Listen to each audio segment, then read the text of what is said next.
Hello students, hope you all are fit and fine. Last class में हम लोगों ने सर्कुलर फ्लो ऑफ इनकम को देखा था कि किस तरीके से सर्कुलर फ्लो ऑफ इनकम जो है वो डिफरेंट इकोनॉमीज़ में काम करता है। आज हम लोग नेशनल इनकम को देखेंगे। नेशनल इनकम के क्या सारे आइडेंटिटीज़ हैं, उसका मेजरमेंट क्या है, उसको हम लोग आज की क्लास में देखेंगे। सो जो नेशनल इनकम होता है, it is the total value of goods and services produced annually in a country. एक देश में एक पूरे साल में जितने भी सारे वस्तुओं और सेवाओं का जो उत्पादन होता है उसको हम लोग नेशनल इनकम कहते हैं। सो ऑल्टरनेटिवली हम लोग नेशनल इनकम को नेशनल डिविडेंड, नेशनल आउटपुट और नेशनल एक्सपेंडिचर कह सकते हैं। यानी कि राष्ट्रीय आय को हम लोग अन्य शब्दों में, दूसरे शब्दों में राष्ट्रीय लाभांश, राष्ट्रीय उत्पाद और राष्ट्रीय व्यय भी कह सकते हैं। यहाँ पर देखेंगे हम लोग जो साइमन क्रूजनेट है। साइमन क्रूजनेट एक अमेरिकन इकोनॉमिस्ट हैं जिनको 1971 में नोबेल प्राइज़ मिला था। सो साइमन क्रूजनेट के शब्दों में, according to Simon Kuznets, the national income is the net output of commodities and services flowing during the year from the country's productive system in the hands of the ultimate consumers। यानी कि Simon क्रूजनेट ये कहते हैं एक पूरे साल में जो प्रोड्यूसिंग सेक्टर है, जो बिजनेस सेक्टर है, वहाँ से जो कमोडिटीज़ और सर्विसेज का जो आउटफ्लो होता है और जब वो आउटफ्लो हो करके कंज्यूमर्स के पास चला जाता है उसको नेशनल इनकम कह सकते हैं। तो हम ये कह सकते हैं कि जो राष्ट्रीय आय है वह किसी देश की उत्पादन व्यवस्था में एक वर्ष के भीतर प्राप्त होने वाली वस्तुओं एवं सेवाओं का वह शुद्ध उत्पादन होता है जो अंतिम उपभोक्ताओं को प्राप्त होता है। नेक्स्ट है एग्रीगेट्स ऑफ नेशनल इनकम। ये सारे जो कॉन्सेप्ट्स हैं नेशनल इनकम के, ये सारे वो चीज़ें हैं जो कि नेशनल इनकम को डिफाइन करती है। इन्हीं सारे एग्रीगेट्स के थ्रू हम लोग नेशनल इनकम को कैलकुलेट करेंगे। पहला है डोमेस्टिक प्रोडक्ट, जिसको हम लोग घरेलू उत्पाद कहते हैं। नेशनल प्रोडक्ट राष्ट्रीय उत्पाद होता है। मार्केट प्राइस और फैक्टर कॉस्ट। मार्केट प्राइस को कहेंगे बाजार कीमत और फैक्टर कॉस्ट को कहेंगे साधन लागत। यहाँ पे ऐसा होता है, इफ़ सपोज़ हम लोग मैक्रो इकोनॉमिक्स की बुक्स का प्रोडक्शन कर रहे हैं, तो मैक्रो इकोनॉमिक्स की बुक्स को बनाने के लिए हम लोगों को पेपर चाहिए रहेगा, पेपर के बाद इंक चाहिए रहेगी, इंक के बाद हम लोगों को ब्लैक एंड वाइट और कलर दोनों इंक चाहिए रहेगा। उसके बाद उसका हम लोग टाइपिंग करेंगे, फिर उसका प्रोडक्शन होगा, फिर उसमें हम लोग उसमें printing, binding, colouring, paging, covering, ये सारी कुछ चीज़ें करेंगे। ये सारा कुछ करने के बाद वो हमारी जो बुक है वो पूरी तरीके से प्रोड्यूस हो जाएगी, बन जाएगी। तो ये सारी जो चीज़ें थे, प्रिंटिंग का कॉस्ट, कवरिंग का कॉस्ट, कलरिंग का कॉस्ट, बाइंडिंग का कॉस्ट, ये सारी चीज़ों को हम लोग साधन लागत कहते हैं, फैक्टर कॉस्ट कहते हैं, क्योंकि वो सारे साधन लगे थे उस किताब को बनाने में। और जब वो किताब पूरी तरीके से बन जाएगी और जब वो मार्केट में जाएगी तो उसको हम लोग कहते हैं बाजार कीमत। तो एक्चुअल में जब बुक्स की जो कीमत लिखी रहती है वो उसके फैक्टर कॉस्ट को इंक्लूड करके लिखी जाती है। फिर है यहाँ पर इंटरमीडिएट गुड्स, जिसको हम लोग रॉ मटेरियल्स कहेंगे, और फाइनल गुड्स, जिसको हम लोग फिनिश गुड्स कहते हैं। तो मान लेते हैं कि एक फार्मर है, एक कृषक है जो कि वीट का प्रोडक्शन कर रहा है, गेहूं का उत्पादन कर रहा है। तो जब वो उस गेहूं का उत्पादन करके उसको मार्केट में दे देगा तो वो गेहूं क्या कहलाएगी, उसके लिए फाइनल गुड्स कहलाएगी, क्योंकि उसने बीज बोआ, गेहूं का उत्पादन किया और जब गेहूं निकला तो उसको उसने मार्केट में दे दिया। अब उसी गेहूं को जब एक प्रोड्यूसर जो कि ब्रेड का प्रोडक्शन कर रहा है, अब जब एक प्रोड्यूसर जो ब्रेड का प्रोडक्शन कर रहा है वो जब मार्केट से उस गेहूं को लेगा तो उस प्रोड्यूसर के लिए वो जो गेहूं है वो रॉ मटेरियल का काम करेगी या फिर मध्यवर्ती वस्तु का काम करेगी। तो ये होते हैं इंटरमीडिएट गुड्स और फिनिश गुड्स। नेक्स्ट है ग्रॉस डोमेस्टिक प्रोडक्ट, जिसको हम लोग सकल घरेलू उत्पाद कहते हैं। ग्रॉस नेशनल प्रोडक्ट, जो कि सकल राष्ट्रीय उत्पाद होता है। नेट डोमेस्टिक प्रोडक्ट, शुद्ध घरेलू उत्पाद। नेट नेशनल प्रोडक्ट, शुद्ध राष्ट्रीय उत्पाद। फिर आता है ग्रॉस नेशनल डिस्पोजेबल इनकम और नेट नेशनल डिस्पोजेबल इनकम। तो ये जो डिस्पोजेबल इनकम है, इस डिस्पोजेबल इनकम को दो पार्ट्स में बांट दिया गया है, ग्रॉस नेशनल और नेट नेशनल, यानी कि जो व्यय योग्य आय है इसको दो भागों में बांट दिया गया है, सकल में और शुद्ध में। उसके बाद आता है factor income from net domestic product acquiring to private sector, मतलब निजी क्षेत्र की शुद्ध घरेलू आय। प्राइवेट इनकम हम जानते हैं निजी आय को कहते हैं, पर्सनल इनकम जो होता है वो व्यक्तिगत आय को कहते हैं। अब एक टर्म है personal disposable income. Personal disposable income यानी कि व्यक्तिगत व्यय योग्य आय, ये भी डिस्पोजेबल इनकम का ही एक पार्ट है। पर कैपिटा इनकम यानी प्रति व्यक्ति आय, उसी तरीके से नॉमिनल जीडीपी होता है, रियल जीडीपी होता है और जीडीपी डिफ्लेटर होता है। तो यहाँ पे जो हम लोग देख रहे हैं ये कन्वर्जन को बता रहा है, ये जो चार्ट है ये कन्वर्जन की चार्ट को बता रहा है कि कैसे हम लोगों को डोमेस्टिक से नेशनल में जाने के लिए हमको क्या करना पड़ेगा, नेशनल से डोमेस्टिक में जाने के लिए हम लोगों को क्या करना पड़ेगा। तो जब हम लोग डोमेस्टिक से नेशनल में जाते हैं यानी कि घरेलू से राष्ट्रीय में जाते हैं, तब हम लोगों को plus net factor income from abroad करना पड़ता है। Net factor income from abroad यानी कि विदेशों से प्राप्त हुई शुद्ध साधन आय। ये जो net factor income from abroad है इसको NFIA भी कहा जाता है। नेक्स्ट देखते हैं यहाँ पर जो है नेशनल से डोमेस्टिक में जाना है, तो जब हम लोग राष्ट्रीय से घरेलू में जाते हैं तब हम लोग क्या करेंगे, माइनस NFIA करेंगे। फिर आता है मार्केट प्राइस से फैक्टर कॉस्ट, बाजार कीमत से साधन लागत। जब हमको बाजार कीमत से साधन लागत की ओर जाना होता है तब हम लोग करेंगे minus indirect taxes plus subsidies, यानी कि अप्रत्यक्ष कर को हटा दिया जाता है और जो अनुदान रहते हैं उसको जोड़ दिया जाता है। इसी के ऑपोजिट जब फैक्टर कॉस्ट से मार्केट प्राइस में जाएंगे तब इनडायरेक्ट टैक्सेस को प्लस करेंगे और जो सब्सिडीज होता है उसको माइनस कर देंगे। नेक्स्ट है ग्रॉस से नेट। जब सकल से शुद्ध में जाना होता है तब हम लोग डेप्रिसिएशन को माइनस कर देते हैं। जो डेप्रिसिएशन होता है उसको हम लोग मूल्यह्रास कह सकते हैं, या फिर जो मशीनों का जो घिसावट व्यय होता है वो डेप्रिसिएशन कहलाता है। अगला है नेट से ग्रॉस। जब नेट से ग्रॉस में जाएंगे तब हम लोग डेप्रिसिएशन को इंक्लूड कर देते हैं। तो ये सारे जो कन्वर्जन्स हैं, ये कन्वर्जन इसीलिए इम्पॉर्टेंट है बिकॉज हम लोग जब मेजरमेंट करेंगे नेशनल इनकम का जो अलग अलग टेक्निक्स है मेजरमेंट का, उसको जब करेंगे तो ये सारे कन्वर्जन्स उसमें काम आएंगे। तो यहाँ पर है gross domestic product, GDP। GDP क्या होती है? It is the money value of all final goods and services produced within the domestic territory of a country during a year। एक साल में एक देश के जो सीमा है उस सीमा के अंतर्गत जितने भी वस्तुओं और सेवाओं का जो उत्पादन हुआ है उसकी जो मनी वैल्यू है, उसकी जो मौद्रिक वैल्यू है, जो मॉनेटरी वैल्यू है, उसको हम लोग GDP कहते हैं। तो GDP जो होता है that is price into quantity. तो यहाँ पर जो value of goods and services है वो मार्केट प्राइस में कैलकुलेट हो रहा है। यहाँ पे GDP एट MP लिखा हुआ है। बाजार कीमतों पर हम लोग सकल घरेलू उत्पाद को देख रहे हैं। तो यहाँ पर एक एग्जांपल दिया हुआ है।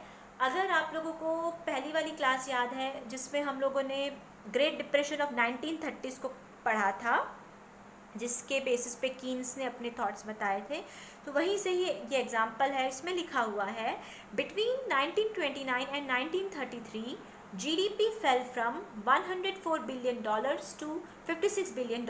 मतलब कि अगर ये यहाँ पे ये बता रहा है कि अमेरिका की जो GDP है वो कैसे है, तो 1930s के समय में अमेरिका की जो GDP थी वो $104 बिलियन से गिर करके $56 बिलियन हो गई।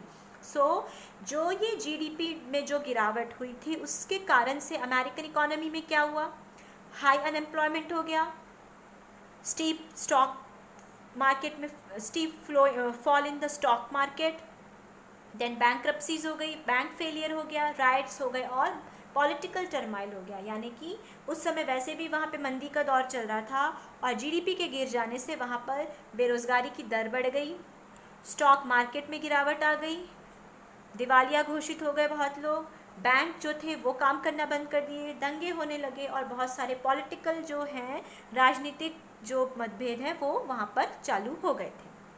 सो ये एग्जाम्पल जो है वो एक जीडीपी के, अमेरिकन इकोनॉमी के जीडीपी को बता रहा है। नेक्स्ट है ग्रॉस नेशनल प्रोडक्ट। जो जीएनपी है ये भी यहाँ पे मार्केट प्राइस में देखा जा रहा है। तो जीएनपी क्या होता है? It is the total value of all final goods and services produced annually within the domestic territory of a country by the normal residents, along with net factor income earned from abroad and consumption of fixed capital। देखिए यहाँ पर जो GNP है वो क्या बता रहा है? एक पूरे साल में एक कंट्री के अंदर जितनी भी गुड्स एंड सर्विसेज का जो प्रोडक्शन हुआ था उनके नॉर्मल रेसिडेंट्स के साथ। नॉर्मल रेसिडेंट्स मतलब जो लोग उस देश में रहते हैं, उस देश के निवासियों के द्वारा जो गुड्स एंड सर्विसेज का जो प्रोडक्शन हुआ था उसकी टोटल मार्केट वैल्यू को बता रहा है, टोटल मार्केट वैल्यू को बता रहा है। उसके साथ साथ उसमें क्या चीज़ें इंक्लूडेड है? Net factor income earn from abroad, मतलब विदेशों से जो फैक्टर इनकम आए थे वो भी उसमें इंक्लूडेड है, और consumption of fixed capital. Consumption of fixed capital यानी कि जो एक निश्चित जो पूंजी थी उस पूंजी का जो उपभोग हुआ है उसको उसमें इंक्लूड करते हैं। अगला है नेट डोमेस्टिक प्रोडक्ट, एनडीपी, ये भी मार्केट प्राइस में है। So it is the market value of final goods and services produced within the domestic territory of a country exclusive of depreciation। मतलब ये भी एक कंट्री के डोमेस्टिक टेरिटरी के अंदर ही कैलकुलेट होगा, लेकिन इसमें जो ये डेप्रिसिएशन है वो इंक्लूड नहीं होगा। यहाँ पे हमने देखा था ग्रॉस से जब हम लोग नेट पे जा रहे थे तो जो डेप्रिसिएशन था उसको हटा दिए थे, माइनस कर दिए थे। अब है नेट नेशनल प्रोडक्ट, एनएनपी, ये भी मार्केट प्राइस में देखेंगे। तो ये भी क्या होता है? एनएनपी भी फाइनल गुड्स एंड सर्विसेज का प्रोडक्शन होता है एक कंट्री में, एक देश में, उसके डोमेस्टिक टेरिटरी के अंदर, और इसमें हम लोग डेप्रिसिएशन को तो हटा देते हैं लेकिन जो एनएफआईए होता है उसको इंक्लूड करते हैं। ये जो हमने यहाँ पे देखा था कि जब हम लोग डोमेस्टिक से नेशनल में जा रहे थे तो एनएफआईए को इंक्लूड कर दिए थे, और जब हमको ग्रॉस से नेट में जाना था तो डेप्रिसिएशन को माइनस कर दिए थे। सो यहाँ पर ये पूरा आपको चार्ट बताएगा। देखिए जब जीडीपी एमपी है, ठीक है, इस जीडीपी एमपी से हमको जीएनपी एमपी पे जाना है। मार्केट प्राइस कहीं से चेंज नहीं हो रही है, वो मार्केट प्राइस ही रहेगी। जो ग्रॉस है वो भी ग्रॉस है, वो भी चेंज नहीं हो रहा। हमको क्या करना है? इस डोमेस्टिक से इस नेशनल में जाना है। तो जब हम लोग डोमेस्टिक से नेशनल में जाएंगे तब हम लोग एनएफआईए को प्लस कर देंगे, नेट फैक्टर इनकम जो है उसको प्लस किया जाता है। वैसे ही जब हम लोगों को जीएनपी से जीडीपी में जाना है, अब क्या करना है? नेशनल से हम लोगों को डोमेस्टिक में जाना है। तो जब नेशनल से डोमेस्टिक में जाएंगे तब हम लोग क्या करेंगे? विदेशों से प्राप्त जो शुद्ध साधन आए हैं उसको माइनस करेंगे यहाँ, यानी कि यहाँ पे हम लोग एनएफआईए को माइनस कर देंगे। अगला जीडीपी एमपी से हमको एनडीपी एमपी में जाना है। अब हम क्या कर रहे हैं? ये जो ग्रॉस है उसको हम लोग को नेट में कन्वर्ट करना है।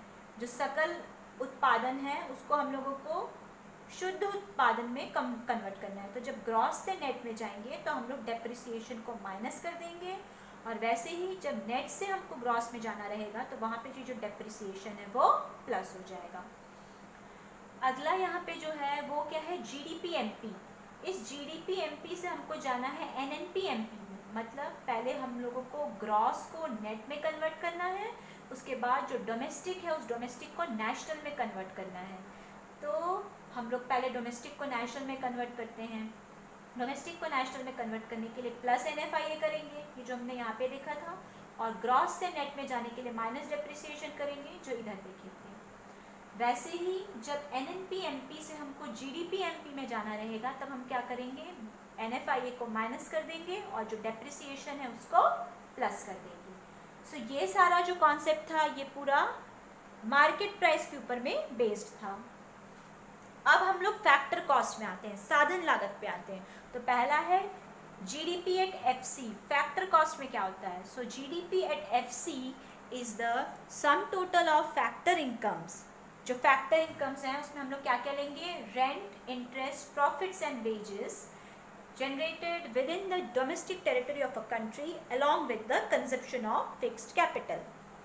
तो जो GDP at FC है, सकल घरेलू उत्पाद साधन लागत पर क्या होता है, एक साल में एक कंट्री के डोमेस्टिक टेरिटरी के अंतर्गत जितने भी फैक्टर इनकम्स हैं, factor incomes in the form of rent, interest, profit and wages, वो सारे फैक्टर इनकम्स का जो सम टोटल होता है किसके साथ, कंजप्शन ऑफ फिक्स कैपिटल के साथ, उसको जब हम लोग टोटल कर देंगे तो वो हमारा बन जाता है जीडीपी एट एफसी। अब जो जीएनपी है, जीएनपी एट एफसी क्या हो जाएगा, it is the sum total of factor incomes earned by normal residents of a country along with the consumption of fixed capital during a year। एक पूरे साल में जितने भी फैक्टर इनकम्स एक कंट्री के जो नॉर्मल रेसिडेंट्स हैं, वहाँ के रहने वाले लोगों के द्वारा जितने भी फैक्टर इनकम्स आ रहे हैं, उस फैक्टर इनकम्स का total along with consumption of fix capital, consumption of fix capital के साथ जब हम पूरे फैक्टर इनकम्स का टोटल कर देंगे तो वो हमारा जीएनपी एट एफसी कहलाता है। उसके बाद है NDP at FC. NDP at FC क्या हो रहा है, is the sum total of factor incomes generated with in the domestic territory of a country. इसमें आएगा रेंट, इंटरेस्ट, प्रॉफिट और वेजेस, जो फैक्टर इनकम्स है उसका जो टोटल हो रहा है वो हमारा आ जाता है एनडीपी एट एफसी में। इसमें देखिए ये जो कंजप्शन ऑफ फिक्स कैपिटल है वो इस पे नहीं आ रहा। एनएनपी एट एफसी क्या हो रहा है, एक पूरे साल में एक कंट्री के जो नॉर्मल रेसिडेंट्स हैं, जो नॉर्मल रेसिडेंट्स हैं मतलब वहाँ के जो रहने वाले लोग हैं, उन लोगों के द्वारा जो भी फैक्टर इनकम्स है, फैक्टर इनकम्स मतलब rent, interest, profit and wages, वो सारे फैक्टर इनकम्स का जो टोटल है वो कहलाता है एनएनपी एट एफसी। यहाँ पे देखिए अब क्या हो रहा है, यहाँ पे सेम है, हम लोगों को एफसी ऑलरेडी दे दिया गया है, हमको इसको कन्वर्ट करना है। तो जीडीपी एफसी से जीएनपी एफसी मतलब डोमेस्टिक से नेशनल में जाना है तो अगेन प्लस एनएफआई कर देंगे। अब इस नेशनल से डोमेस्टिक में जाने के लिए माइनस एनएफआई हो जाएगा। वैसे ही जब जीडीपी एफसी से एनडीपी एफसी जाना है, ग्रॉस से नेट में जाने के लिए माइनस डेप्रिसिएशन हो जाएगा और नेट से ग्रॉस में जाने के लिए प्लस डेप्रिसिएशन हो जाता है। नेक्स्ट है एनडीपी एफसी से एनएनपी एफसी में जाना है, तो अब हमको यहाँ पे क्या करना है, इस डोमेस्टिक से इस नेशनल में जाना है तो यहाँ पे हम लोग प्लस एनएफआई कर देंगे और नेशनल से जब डोमेस्टिक में जाना है तो माइनस एनएफआई कर देंगे। यहाँ पे डिफरेंस क्या हो रहा है, पहले हम लोग जीडीपी के टर्म्स में देख रहे थे, जीडीपी था यहाँ पे भी ग्रॉस था, यहाँ पे भी ग्रॉस था, हम लोग सिर्फ डोमेस्टिक से नेशनल में जा रहे थे। यहाँ पे क्या हो रहा है, यहाँ पे नेट दिया है, यहाँ पे ऑलरेडी हमारा नेट है, यहाँ पर भी नेट इनकम है, हम लोग को यहाँ पे डोमेस्टिक से नेशनल में जाना है। सो यहाँ पर देखिए यहाँ पे क्या हो रहा है, जब अब हम लोग यहाँ पे किसका कन्वर्जन देखेंगे, मार्केट प्राइस से फैक्टर कॉस्ट में कैसे जाना है। पहले हम लोग क्या देख रहे थे, मार्केट प्राइस था और हम लोगों को सिर्फ डोमेस्टिक से नेशनल में जाना था, ग्रॉस से नेट में जाना था। फिर हमने देखा फैक्टर कॉस्ट दिए हुए थे, उसमें भी हम लोगों को ग्रॉस से नेट में जाना था, डोमेस्टिक से नेशनल में जाना था। यहाँ पर क्या हो रहा है, मार्केट प्राइस से हमको अब फैक्टर कॉस्ट में जाना है।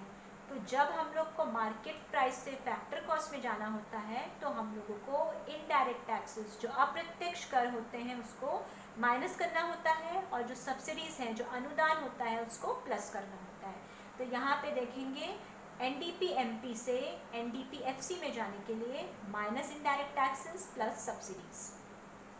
देखिए यहाँ पर एक चीज़ बताया गया है, NDP MP minus net indirect tax. Minus net indirect tax क्या होता है, डायरेक्टली हम लोग उसको इनडायरेक्ट टैक्सेस माइनस सब्सिडीज कह सकते हैं। नेक्स्ट है एनडीपी एफसी से एनडीपी एमपी जाना है। अब हम लोगों को साधन लागत से बाजार कीमत पे जाना है। तो जब साधन लागत से बाजार कीमत पे जाएंगे तब क्या करेंगे, हम लोग जो अप्रत्यक्ष कर हैं उसको जोड़ देते हैं और जो अनुदान होता है उसको माइनस कर देते हैं। तो सेम यहाँ पर बता दिया गया है, NDP FC plus NIT, NIT यानी नेट इनडायरेक्ट टैक्सेस। तो यहाँ पर नेट इनडायरेक्ट टैक्स क्या है, इनडायरेक्ट टैक्सेस प्लस सब्सिडीज।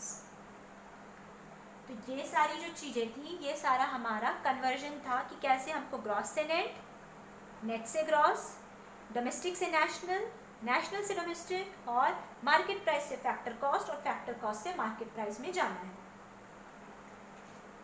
अगला है नेशनल डिस्पोजेबल इनकम। जो नेशनल डिस्पोजेबल इनकम क्या होता है? जो नेशनल डिस्पोजेबल इनकम होता है, it is the income from all sources. Her sources से, हर स्रोत से जो इनकम है वो कहलाता है earned income as well as transfer payments from abroad. Earned income मतलब जो कमाया हुआ इनकम होता है, और ट्रांसफ़र पेमेंट्स मतलब कि जो हम लोगों को हस्तांतरण, जो हम लोग आय कहते हैं, वो होता है transfer payments. Available to residents of a country for consumption expenditure और फॉर सेविंग। तो जो नेशनल डिस्पोजेबल इनकम होता है वो उसको हम लोग सेविंग के तौर पे भी यूज़ करते हैं और कंजप्शन एक्सपेंडिचर के रूप में भी यूज़ करते हैं। तो ये कैसे निकालेंगे? नेशनल डिस्पोजेबल इनकम बराबर होता है नेशनल इनकम NY यानी नेशनल इनकम प्लस NIT यानी कि इनडायरेक्ट टैक्सेस। यहाँ पे हमने देखा था NIT को इनडायरेक्ट टैक्सेस प्लस सब्सिडीज होता है प्लस NIT। यहाँ पे ध्यान ये देना है, जब प्लस NIT होता है ना तब इनडायरेक्ट टैक्सेस प्लस सब्सिडीज होता है, और जब माइनस NIT होता है तब इनडायरेक्ट टैक्सेस माइनस सब्सिडीज होता है। तो यहाँ पे हमारा क्या है?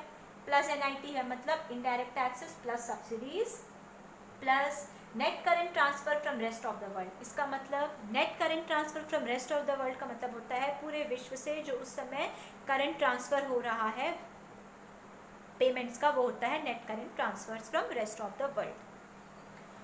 अब मैंने पहले बताया था कि जो डिस्पोजेबल इनकम है उसकी दो पार्ट्स हैं, ग्रॉस नेशनल और नेट नेशनल। तो जो ग्रॉस नेशनल डिस्पोजेबल इनकम होता है वो होता है net national disposable income minus current replacement cost. ये जो करंट रिप्लेसमेंट कॉस्ट है उसको हम लोग डेप्रिसिएशन या फिर मूल्यह्रास कह सकते हैं। अब नेट नेशनल डिस्पोजेबल इनकम में क्या हो जाएगा? Gross national disposable income plus current replacement cost. इसमें हम लोग मूल्यह्रास को या फिर डेप्रिसिएशन को प्लस कर देते हैं। अगला है factor income from net domestic product accruing to private sector, यानी कि निजी क्षेत्र की शुद्ध घरेलू आय। निजी क्षेत्र की शुद्ध घरेलू आय को कैसे निकालेंगे? NDPFC, net domestic product at factor cost minus income from property and entrepreneurship acquiring to the government departmental enterprise. मतलब जो गवर्नमेंट की जितने भी गवर्नमेंट सेक्टर के जितने भी इंटरप्राइजेस हैं वहाँ का income minus savings of non departmental enterprises. मतलब इसमें हम लोग गवर्नमेंट डिपार्टमेंट के जितने भी इनकम है उसको भी माइनस करेंगे, और जो नॉन डिपार्टमेंटल इंटरप्राइजेस है, जो नॉन गवर्नमेंटल इंटरप्राइजेस हैं, उनके सेविंग्स को माइनस करेंगे। नेक्स्ट इज प्राइवेट इनकम, यानी कि निजी आय। प्राइवेट इनकम कैसे निकाला जाता है? Factor income from net domestic product acquiring to private sector plus NFIA plus interest on national debt plus current transfer from government minus current transfer from rest of the world. इसमें देखिए सारी चीज़ें plus होंगी, लेकिन जो rest of the world से, पूरे विश्व से जो करंट ट्रांसफर हो रहा है उसको हम लोग माइनस कर देते हैं। पर्सनल इनकम जो एक इंडिविजुअल पर्सन की इनकम होती है उसमें हम लोग करेंगे private income minus undistributed profit. Undistributed profit यानी कि प्रॉफिट का, लाभ का वो पार्ट जिसको हम लोग खर्चा नहीं करते, उसको हम लोग फ्यूचर के लिए रखे रहते हैं। सो यहाँ पे हो जाएगा पर्सनल इनकम में private income minus undistributed profit, जिसको कॉर्पोरेट सेविंग्स कहते हैं, ठीक है। और उसमें हम लोग माइनस करेंगे कॉर्पोरेट टैक्स को। फिर है personal disposable income. Personal disposable income यानी personal income minus direct personal tax. Direct personal tax मतलब कि प्रत्यक्ष कर जो होता है वो होता है, minus miscellaneous receipts of the government administrative department. Miscellaneous receipts of the government administrative departments में हम लोग फीस और फाइन्स को देखते हैं। मतलब कि जो एक घरेलू क्षेत्र है जो वो जितने भी सारे फीस और फाइन्स को पे करता है वो भी इसमें आ जाता है पर्सनल डिस्पोजेबल इनकम में। फिर है प्रति व्यक्ति आय, per capita income. Per capita income होता है national income divided by total population. जब हम लोग हमारे देश की राष्ट्रीय आय को हमारे देश की कुल जनसंख्या के साथ भाग दे देते हैं तो वो हमारा कहलाता है पर कैपिटा इनकम, प्रति व्यक्ति आय। नेक्स्ट है आपका नॉमिनल जीडीपी, रियल जीडीपी और जीडीपी डिफ्लेटर। जो नॉमिनल जीडीपी होता है वो कहलाता है जीडीपी एट करंट प्राइस में। ठीक है, तो नॉमिनल जीडीपी कैसे निकालेंगे? Quantity of the current year into price of the current year, Q into P।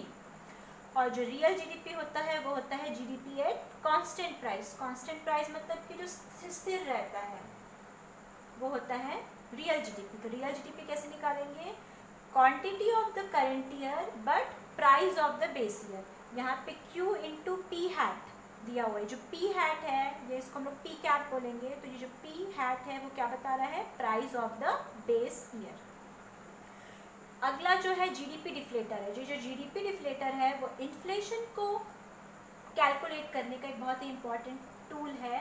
और ये जो जीडीपी डिफ्लेटर है वो कैसे निकलेगा?